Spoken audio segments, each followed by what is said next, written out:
প্ৰথমটোত কৈছে derive an expression for potential energy of an electric dipole চিনাকি question electric dipole এটাৰ potential energy উলিয়াব লাগে কেতিয়া code external uniform electric field এখনত এখন ইউনিফর্ম ফিল্ড আছে এক্সটার্নাল ইলেকট্রিক ফিল্ড এখন আছে ইউনিফর্ম ইলেকট্রিক ফিল্ড তার মানে স্যার আমি প্যারালাল লাইন আঁকিম আর ইকুয়াল ডিসটেন্সত আঁকিম নেকি ইয়েস অফ কোর্স এখন আছে uniform electric field uniform electric ফিল্ডখনত তুমি কি কৰিব লাগে এটা এক্সপ্ৰেছন ল'ব লাগে পটেনশিয়াল এনাৰ্জি কাৰণে কাৰ electric dipole so electric dipole এটা ড্ৰ কৰি লোৱা এফালে ধৰি লোৱা এটো -q এফালে ধৰি লোৱা এটো +q ঠিক আছে এটো +q এহাতৰ মাজত ডিসটেন্স কিমান হয় স্যাৰ টুৱাইস a হয় ডিসটেন্স কিমান হয় টুৱাইস a হয় টুৱাইস a বস এতিয়া আমি when is the potential energy of the dipole maximum minimum উলিয়াব লাগিব হেতু বেলেগ কথা কেস 1 কেস 2 জাম ম্যাক্সিমাম কেতে হ'ব মিনিমাম কেতে হ'ব জানিম প্ৰথম কথা তুমি উলিয়াব লাগে পটেনশিয়াল এনাৰ্জিৰ কাৰণে ফৰ্মুলা অলপ স্লো হৈ দিছো পটেনশিয়াল এনাৰ্জিৰ কাৰণে ফৰ্মুলা এতিয়া তুমি ইয়াত যদি কলা যে ডাইপলটো সাপোজ তুমি থিটা এংগলত ৰাখিছা ইনিশিয়ালি কিমান এংগলত ৰাখিছা ইনিশিয়ালি থিটা এংগলত ৰাখিছা ডাইপল মানে দুটা চাৰ্জ আছে সেপাৰেটেড বাই ডিসটেন্স টুৱাইস a জানা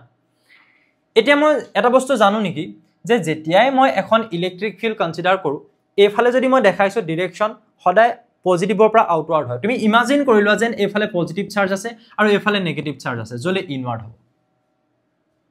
স্যাৰ পজিটিভে পজিটিভক ৰিপেল কৰিব গতিকে অফ কোৰ্স ইয়াত কি আহিব এফালেলে এটা ফোৰ্স আহিব যেটো হ'ব q *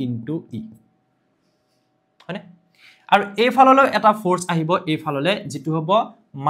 -q * e opposite ডাইৰেকশনত because প্লাসে মাইনাসক টানিব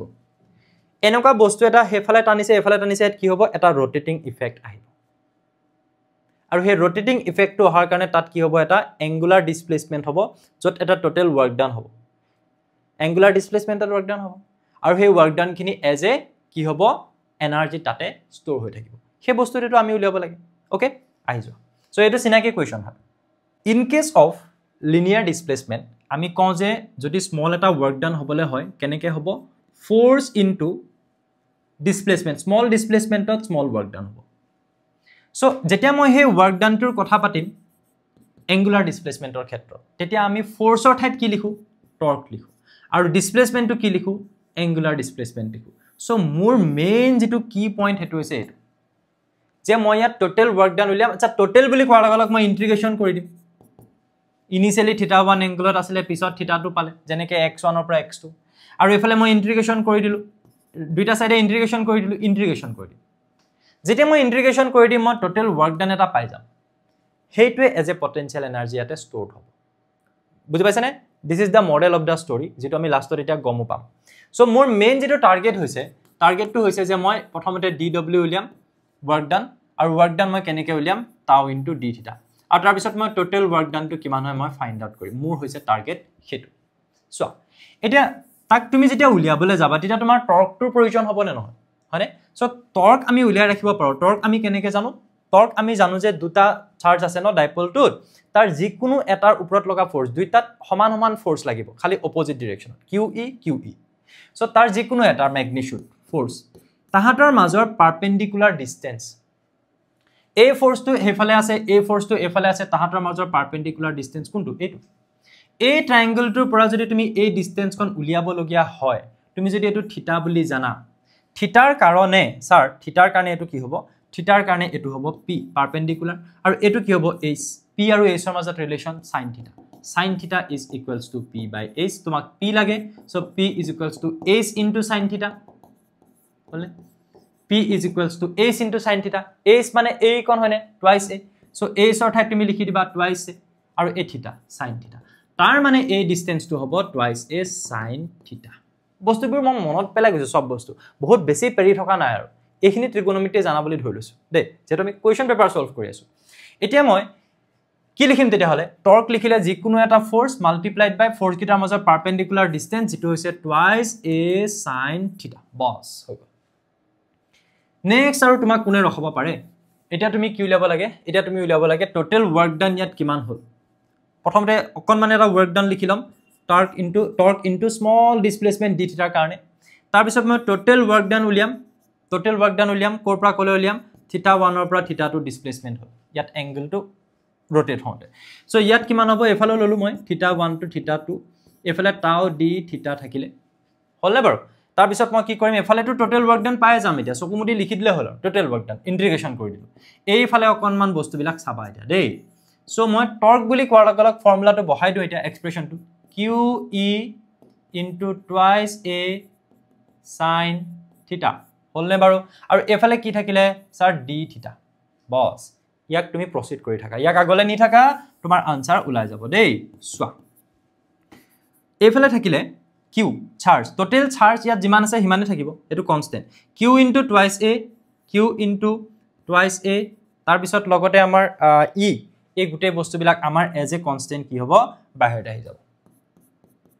q আৰু twice মই একেলগে লিখিলো আৰু ভিতৰত কি থাকি যাব twice আহিলে q আহিলে u আহিলে স্যাৰ কেলে আহিলে এবলা ইয়াত যেতিয়া ডাইপলটো रोटेट হৈ থাকিব তাৰ চাৰ্জ চেঞ্জ হৈ নাথাকে সো এংগুলৰ লিমিট দিছো এংগুলটো যেতিয়া ইয়াত চেঞ্জ হৈ থাকিব চাৰ্জৰ চেঞ্জ নহয় কনস্ট্যান্ট থাকিব ইলেক্ট্ৰিক ফিল্ডখনটো বেলেগ নহয় যি দিছো হেখনে থাকিব আৰু যেটো আমাৰ তাহাতৰ মাজৰ সেপাৰেশন ডিসটেন্সটো হেতু চেঞ্জ নহয় रोटेट হৈ থকাৰ ফলত এংগুল চেঞ্জ হৈ থকাৰ ফলত এংগুল চেঞ্জ হৈ থাকিলে অকল sin থিটাটোহে চেঞ্জ হ'ব বাকি সব বস্তু এজ এ কনস্ট্যান্ট ওলাই আহিব সো ইন্টিগ্ৰেশনৰ ভিতৰত থাকিলে θ1 to θ2 অকন ভালকে লিখো নেকি θ1 to θ2 আৰু কি থাকি গল sin θ d θ বস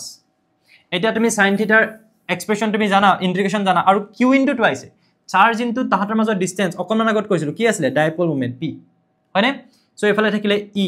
ইন্টিগ্ৰেশন θ1 to θ2 নালাগে কৰিব sin θ ইন্টিগ্ৰেশন কিমান হয় স্যাৰ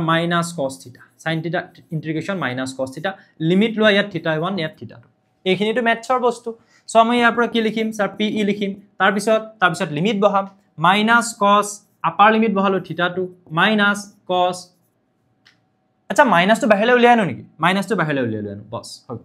cos θ2 তাৰ পিছত এফালে মাইনাস cos কিমান আহিব এই মাইনাস তো লৈ গলো ন cos θ2 cos θ1 বস লিমিট বহাই দিলো এতিয়া আমি এক্সপ্ৰেশনটো পালোগে ইট এই ওয়ার্ক ডান খিনি কি হ'ব এজ এ পটেনশিয়াল এনার্জি ইয়াতে স্টোর হ'ব সার্কেলে ই যেটা রোটেট হ'ব ওয়ার্ক ডান কৰিবলৈ সদায় এনাৰ্জি লাগে এইখিনি মানে ডাইপলটোৱে ইউজ কৰা এনাৰ্জি হি ৰোটেট হল ঘুৰিলে ৰৈ দিলে এতিয়াটো ডিসপ্লেসমেন্ট হৈ থকা নাই ফোর্স দি বস্তুটা যেতিয়ালৈকে ডিসপ্লেসমেন্ট হৈ থাকিব তেতিয়ালৈকে মই কৈছো ওয়ার্ক ডান হৈ আছে যেতিয়া ৰৈ গল হে ওয়াৰ্ক ডান কৰিবলৈ যিখিনি এনাৰ্জি খৰচ কৰিলা sir as a potential energy store হ'ব why because energy neither can be created nor can be destroyed সবে জানো যে এনার্জি ডেস্ট্রয় নহয় এনার্জি সৃষ্টি কৰিব নোৱাৰা ধ্বংস কৰিব নোৱাৰা সো ইয়াত যেতিয়া ৰোটেশন হৈ গল ডিসপ্লেসমেন্ট হৈ আছে ৰৈ গল মিন ডিসপ্লেসমেন্ট হোৱা নাই নহয় হে ওয়াৰ্ক ডান খিনি কৰিবলৈ থকা এনার্জি খিনি কি হল হে ডাইপলটোত as a potential energy store হল সো এই যিখিনি ওয়ার্ক ডান হ'ব তাত মই কি হিচাপে পাম দ্যাট ইজ তাত মই এজ এ পটেনশিয়াল এনার্জি হিচাপে পাম কিমান পাম -pe cos θ2 cos θ1 হলনে বাৰু ইয়াত মই এটা স্পেশাল কন্ডিশন ইউজ কৰিম কন্ডিশনটো হল যে মই যদি প্ৰথমতে ডাইপলটো ইয়াত পাৰপেন্ডিকুলাৰলি ৰাখো like this is the electric field and I am keeping the dipole at this direction 90 degree angle কৰি ৰাখিছো e ভেক্টৰ লগত এই এংগলটো কাৰ মাজত চাও p ভেক্টৰ সো এফালে তাৰ মানে মাইনাস q এফালে প্লাস q মাইনাসৰ পৰা প্লাসৰ ফালে কি থাকে p ভেক্টৰ হে p ভেক্টৰ আৰু e ভেক্টৰৰ মাজত আমি এংগল চাও এ pe কিমান 90 ডিগ্ৰী তো তেতিয়া হলে তুমি ইনিশিয়ালি কিমান ডিগ্ৰী ৰাখিলা বুলি কবা 90 ডিগ্ৰী আৰু ফাইনালি সাপোজ তাত এটা এংগল আহিলে যেটো থিটা এই কেছটোত আমাৰ ইউ টু কিমান হ'ব -pe cos ফাইনালি গৈ থিটা হল ইনিশিয়ালি আছিল 90 ডিগ্ৰী যদি আমি পাৰপেন্ডিকুলাৰলি ৰাখিলো কৈছো এটা স্পেশাল কেছ হয় স্যাৰ কেলে হল 90 ডিগ্ৰী স্পেশাল কেছ এনসিআৰটি মেনশন কৰিছে তাৰ পিছত আমি ইয়াত আহিলো -pe cos থিটা cos 90 ডিগ্ৰীৰ ভ্যালু কিমান 0 হয় 0 গতিকে এক্সপ্ৰেশন পাই গলা এটো this is the potential energy stored in the dipole boss এটো উলিয়াব লাগে নেক্সট আমাক আৰু কোৱেশ্চনটোত আৰু এটা বস্তু দি থোৱা আছে কি যে ইয়াৰ কাৰণে তুমি আৰু ইয়াত তুমি ডট প্ৰডাক্টৰ লিখি দিব পাৰা নহয় -p.e pe cos θ আহি যাব তেতিয়া ম্যাক্সিমাম আৰু মিনিমাম কেতিয়া হ'ব কৈছে নাই when is the potential energy of the dipole maximum and minimum হেতু উলিয়াব লাগে সিম্পল দুটা কেস ইউজ কৰিলে হ'ল মই কৈছো এটো সিনাকি কোৱেশ্চন হয় এটো তোমালোকে দেখিছা কৰিছা থিওৰিত পঢ়িছা হয়নে সো কেস 1 আৰু কেস 2 মই দুটা কন্ডিশন লইলো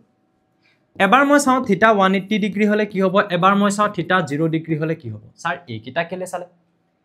180 ডিগ্ৰী আৰু 0 ডিগ্ৰীৰ কেছটোত আমি জানো যে 0 ডিগ্ৰী যেতিয়া হ'ব ইয়াত চোৱা cos 0 ডিগ্ৰীৰ ভ্যালু কিমান হয় 1 হয় cos 0 ডিগ্ৰীৰ ভ্যালু কিমান হয় 1 হয় সো 1 হোৱাৰ লগে লগে -pe * 1 -pe * 1 so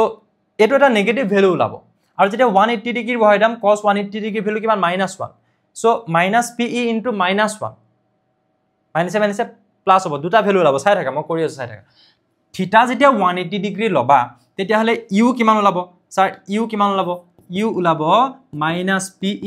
cos 180 degree cos 180 degree মানে -1 -pe * -1 তাৰ মানে +pe এফালে চোৱা যদি মই ইয়াত কি লৈ লওঁ -pe cos যদি মই 0 ডিগ্ৰী লৈ লওঁ cos 0 ডিগ্ৰী মানে 1 হয় +1 সো -pe তাৰ মানে তুমি দেখিলা যে এইফালে যেটো ভ্যালু ওলালে হেতু হৈছে এটা পজিটিভ আৰু এটো হৈছে নেগেটিভ pe হেবাত নেগেটিভ পজিটিভ সো ইয়াত মাইনাসত যেটো ওলাইছে হেতু হৈছে মিনিমাম এটো হৈছে minimum potential energy case so হুদিছে যে when the potential energy of the dipole got maximum and minimum কেতিয়া হ'ব যেতিয়া 0 ডিগ্ৰীত হ'ব তাৰ মানে ইয়াত 90 ডিগ্ৰীত ৰাখিছিলা ফাইনালি যেতিয়া 0 ডিগ্ৰী হ'ব তেতিয়া হলে potential energy minimum হ'ব আৰু যেতিয়া 180 ডিগ্ৰী হ'ব তুমি এনেকৈ ৰাখিছিলা নহয় ডাইপলটো e ভেক্টৰ এফালে p ভেক্টৰ আছিলে minus to plus e vector ডাইৰেকশনত আহি গল p ভেক্টৰ ডাইৰেকশন তাৰ মানে এফালে মাইনাস চাৰ্জটো আছে এফালে প্লাস আছে e ভেক্টৰ ডাইৰেকশনত আহি গল তেতিয়া তাত কি হ'ব 0 ডিগ্ৰী কেস আহি যাব তেতিয়া stored potential energy minimum হ'ব 90 ডিগ্ৰী ৰাখিছিলা কি উল্টা ডাইৰেকশনত আহি গল এফালে e আছে p ভেক্টৰ এফালে আছে তেতিয়া তাত maximum potential energy store হ'ব কিয় এটা ৰিজন আছে p ভেক্টৰটোৱে সদায় e ভেক্টৰৰ ডাইৰেকশনত থাকি ভাল পায় আৰু হেতু তাৰ ক্যাৰেক্টাৰিস্টিক p ভেক্টৰৰ ডাইৰেকশনত e ফালে থাকিব বিচাৰিব তুমি যদি e ফালে নিব বিচাৰিছা হেতু ভালেই পাব কম ওয়াৰ্ক ডান হ'ব যেতিয়া তুমি পিক ইৰ একদম অপোজিটত আনিব বিচাৰিছা তাক বেছি ওয়াৰ্ক ডান কৰিব লাগিব সো বেছি এনাৰ্জি স্টোৰ হ'ব হি ই ফালেহে থাকি ভাল পায় তাৰ মানে ই অপোজিটত থাকি একদম বেয়া পায় কোনোবাটা লৰাই খেলি ভাল পায় কোনোবাতে পঢ়ি ভাল পায় খেলা আৰু পঢ়া সম্পূৰ্ণ উল্টা টাইপৰ বস্তু যি বেছিকে খেলি ভাল পায় তাৰ কাৰণে সকে পঢ়াটো বৰিং বুজি পাইছা এনেকুৱা টাইপ হয় এটা যাক মই কৈছো যে হি পঢ়ি ভাল পায় তাক যদি মই সম্পূৰ্ণ বা খেলি ভাল পায় তাক যদি মই একদম পঢ়াৰ দিখলে লৈ যাও হি সম্পূৰ্ণ মোৰ এনাৰ্জি খৰচ কৰিব লাগিব তাৰ মনটো পঢ়ালে নিয়াবৰ কাৰণে because হি সম্পূৰ্ণ অপোজিট হৈ আছে এতিয়া আৰু কোনোবাই সাপোজ পঢ়ি ভাল পায় তাক মই উল্টা খেলালে নিবৰ কাৰণে মই বহুত বেছি কষ্ট কৰিব লাগিব লৰজনে বেছিকে পঢ়িয়ে ভাল পায় তেনৱা কথা যি কৰি ভাল পায় হেতু কৰাবলৈ বেছি কষ্ট কৰিব নালাগে যেটো ডাইৰেকশনত থাকি ভাল পায় হেতু ডাইৰেকশনত নিবলৈ বেছি এনাৰ্জি খৰচ কৰিব নালাগে মিনিমাম 0 ডিগ্ৰী যদি বনাব বিচাৰা ফাইনালি 180 ডিগ্ৰী বনাব বিচাৰা ইৰ কমপ্লিট অপোজিট কাক p ভেক্টৰ ডাইৰেকশন কেনেকৈ চাবা নেগেটিভ টু পজিটিভ এনেকৈ দেখাইছো মিন্স এফালে মাইনাস কিউ এফালে প্লাস কিউ আছে minus 180 ডিগ্ৰী যদি কৰিব বিচাৰা তেতিয়া হলে কি হ'ব ম্যাক্সিমাম পটেনশিয়াল এনাৰ্জি স্টোৰ হ'ব তাৰ মানে ম্যাক্সিমাম ওয়াৰ্ক ডান কৰিব লাগিব সেই বস্তুটো আমাৰ ইয়াত লজিক্যালি ওলাই আছে বা ম্যাথমেটিক্যালি আমি এক্সপ্ৰেছনৰ হেল্পত পাই আছো ঠিক আছে আৰু এটা কোৱেশ্চন আছে যেটো হৈছে তোমালোকৰ সেকেন্ড পাৰ্টৰ কোৱেশ্চন চোৱা